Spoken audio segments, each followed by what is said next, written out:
It is with great honor and an incredible pleasure for me to announce that St. Louis will be the 28th team in Major League Soccer.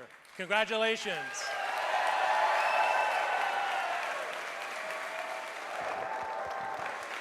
Well done.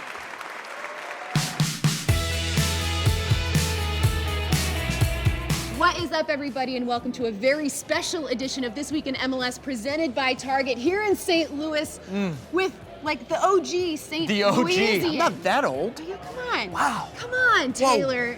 Friend of the show. Friend of the show. We're more of acquaintances now that you just called me old, but it's good. Man, it really set the tone. How fun was it, though? Oh, I mean, today was amazing, and I can't wait to talk about it. We're going to get to it because, you guys, it was a huge day for St. Louis and soccer in St. Louis, and we're going to talk about that in just a bit. But before we do, Taylor, it's Heineken Rivalry Week. Yeah.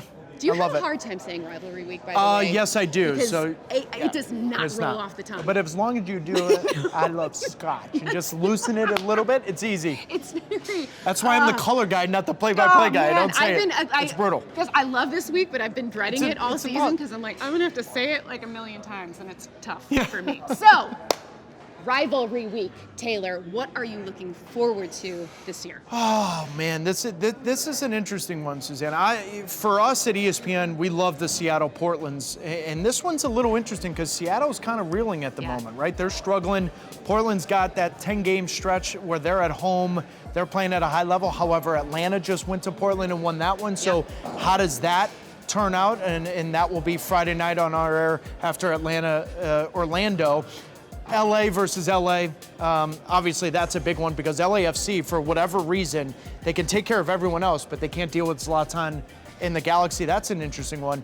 But we kick off Heineken Rivalry Week with Sporting Kansas City, Minnesota United, Thursday night, 9:30 on ESPN. Now, I say that tongue-in-cheek because we're here in St. Louis, and Sporting Kansas City and even Minnesota, to a certain extent, are going to be sweating in their boots a little bit because I think this city's going to be a real rivalry that I'm not so sure anyone in Kansas City and Minnesota would look at it and say, you know, they don't know if it's a real rivalry. Right. That will be when St. Louis comes in. Okay, so question for you. So I am going to be in Cincinnati this weekend for By the way, Hell is Real Derby. Cincinnati offering the 30% off of the Columbus Crew. Right? Genius. Right? So clever.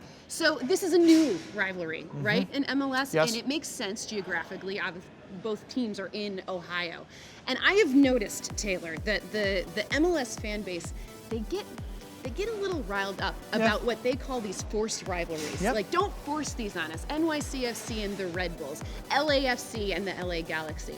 And to me, I have a hard time with this because I'm thinking the original rivalries aren't going anywhere. These natural geographical rivalries are only good for the game, and I want to get your thoughts on this. Well, absolutely. We're here in St. Louis, so naturally, I've been asked over the last 24 to 48 hours, who's the rival? Well, it's Kansas City and Chicago immediately, because you look at what Chicago and St. Louis has had. In Kansas City, they don't have a real rival, so St. Louis is going to be welcomed into that. I'm okay with the fans having a little angst on it because as a player, for us in New England, during that time of the league, our rivals were Chicago because we played them every single year in the playoffs. It wasn't necessarily DC, New York. But I like the rivalries that are organic, that are real. And I think this league, the more it expands and the more it grows, those are naturally coming to play. Cincinnati and Columbus is a natural rival, whether they're playing beer pong or whether or not they're playing MLS. It doesn't matter. That naturally is going to show itself. I just think people a little bit are scarred, and rightfully so, with LA versus Chivas really didn't turn out the way they hoped. Obviously, LA versus LAFC has completely changed that equation. Completely. So I'm okay with the angst, but it is part of the growth of this league. I just think the way it's growing, there's some real rivalries that they're bringing into the league, and I think that's something special. I love it. I just want more of it. I love these storylines. Okay, Taylor, we can finally get to the reason why we're here, you guys. St. Louis is the 28th team in Major League Soccer. We said it before, you're from St. Louis, this is your town.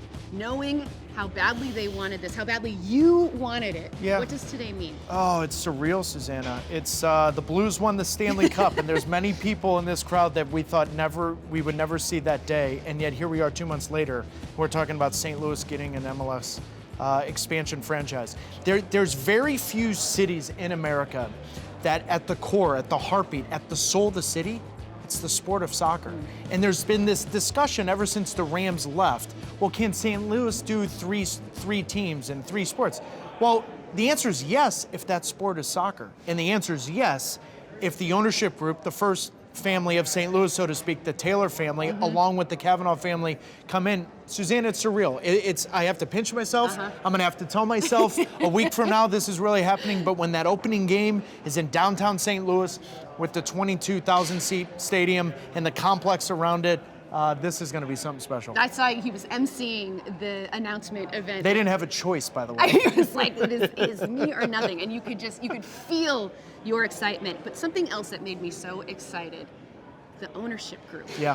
I mean, can we talk about Carolyn? It's amazing, isn't it? She is a badass, and I don't even know if I'm allowed to say it, but this is the first female-led majority MLS ownership group. It's amazing. And it's incredible, and it feels really important, and it feels really historic. Well, Taylor. and the reason why, for the viewers at home that need to understand why it's important, is that, for lack of a better phrase, St. Louis has been behind the times a little bit with their progression. Now you're talking about bringing in a new team, a new franchise. You're building a stadium, you're building a complex, you're transforming downtown St. Louis. And on top of that, it is the first female-led majority ownership group in Major League Soccer. And quite honestly, there's very few in all of sports. Yeah. But for the Taylor family to be involved and for Carolyn to spearhead it, it's 2019. You can't get more progressive than that. And that, for me, says it all.